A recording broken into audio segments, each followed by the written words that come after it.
Hello, and how are you doing? Right, you're welcome to This is the Live Show. Please make sure you subscribe, like, share before you leave this platform.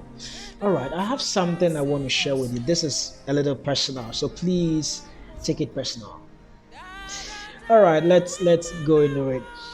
Last week I relocated. Okay, I moved from where I was to a new place. But before going, something happened. I had to go and check the room that I was moving in, do some work cleanup exercise, patch some other parts, and all these things. Do painting, do some spiritual work. You can't just move into a new room just like that. Okay, you have to do the spiritual part and the physical part too. So I was doing all those things. But there was a part of the room that was broken. Okay, and this part I was talking to a friend who is into brickworks and all that, and he suggested that, well, I need cement and sand to be able to patch that side before I can paint, and then add some filler or whatever paint, and I can move in. So I said, well, I don't have money to do that side, get a cement and all these things, so therefore I have to wait, get the money, and then do these things. But the other side which were not cracked, that I could paint and dress the place. So I went to do it the next day. So as I was doing it, I was on the phone with a friend. Then the friend was like, "Why aren't you painting the other sides?" And I was like, "Well, these sides are cracked. You can see it's cracked. I need to patch the place before I can paint." Then the friend was like, "But you have a filler." I said, "Yes, I do." "Why don't you apply the filler?" I said, looking at the patch, it's very big. I can't apply filler over there. I need cement because that's what the expert told me." He said, "Oh, try it. It's going to work." I said, "Oh, come on. It's not going to work. Fine, let me give it a try." So I gave it a try. It worked. It worked. And I didn't waste time going to buy the cement, the sand, and all these things.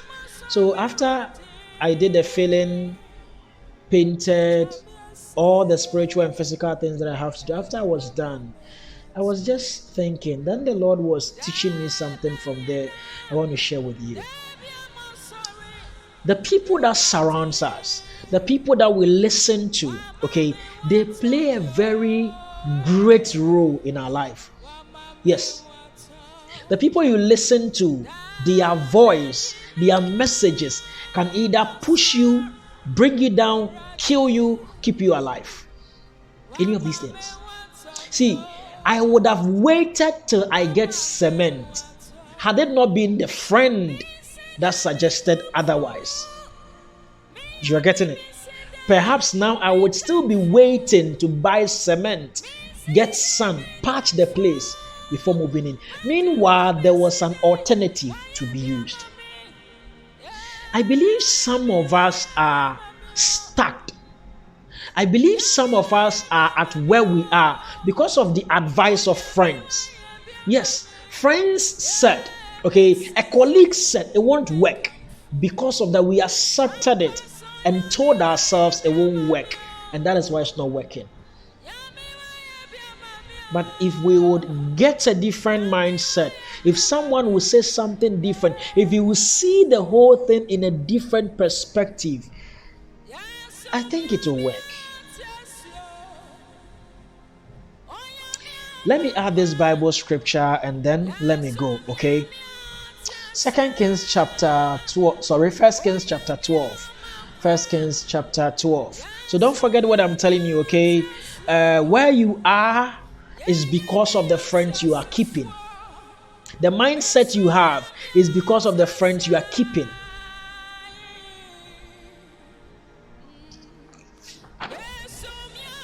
First Kings chapter 12. I'll just read 2 verses, then I'll give you a summary of it. All right. Verse 7, he says that, "And they spake unto him, saying, If thou would be a servant unto this people this day, and would serve them, and answer them, and speak good words to them, then they would be thy servant forever." Verse 8, "But he forsook the counsel," this is it, "but he forsook the counsel of the old men, which they had given him, and consulted with the young men that were grown up with him and which stood before him. Now, this part of the scripture is talking about a young man called Rehoboam, who is a son of Solomon. Okay, after Solomon died, he was to be the next king. All right, and after being placed as a king, the people came to him, the people of the nation came to him, and they said, your father Solomon placed task and things upon us that it was too difficult for us to do. Okay, it was too difficult, so therefore reduce the burden. Okay, reduce it so we can serve you well. Reduce all the taxes that your father placed upon us so we can serve you. So he consulted the elders that stood with Solomon and judged the nation. Then the elders told him, the elders are the people speaking in verse 7, okay? And they are telling him that, look, listen to the people. If you listen to them today and you serve them today, tomorrow they would serve you. But the Bible said he did not listen to the elders. He went to his colleagues, the people that he grew up with, and told them, look, this is what the people are suggesting, that I reduce the tax and the taxes, and all these things. And the friends and his colleagues, his age mate, told him, oh, master, forget them, make them work. In fact, double it. Tell them that if your father made the task one, you make it double. Wow. The Bible said he did not listen to the advice of the elders. He took the counsel of the young men. I'm still talking about one thing.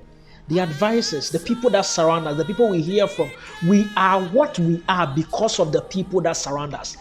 If you read further, the guy lost the kingdom. Yes, he lost the kingdom because the people came back after 3 days and they were like, yes, he told us to come back 3 days. You're going to think about what we have said, the suggestion we have placed before you, and you bring us an answer. So what is the answer? And he told them, look, I'm not going to reduce any tax. I will not reduce anything. I will double it. If my father did it one, I'm going to do double and double, and you will pay. People say, really? Then we can't serve you anymore. We don't have any connection with David anymore. The people that surround us, the people that we listen to, they are the reason why we are at where we are. Please be careful. Choose the people that should surround you. Okay? And whatever that the ones surrounding you come to tell you or come to say, I beg you, vet it. So you are at where you are because of the friends you are keeping. You will not take a step, or you will take a step based on the trusted advices that you have. Yes. If your friends advise you that this course is a good course, this step is a good step, take it. You take it because they are your advisors. Watch what you hear. It can make you, it can unmake you, it can kill you, or it can keep you alive. Take good care of yourself. Be safe.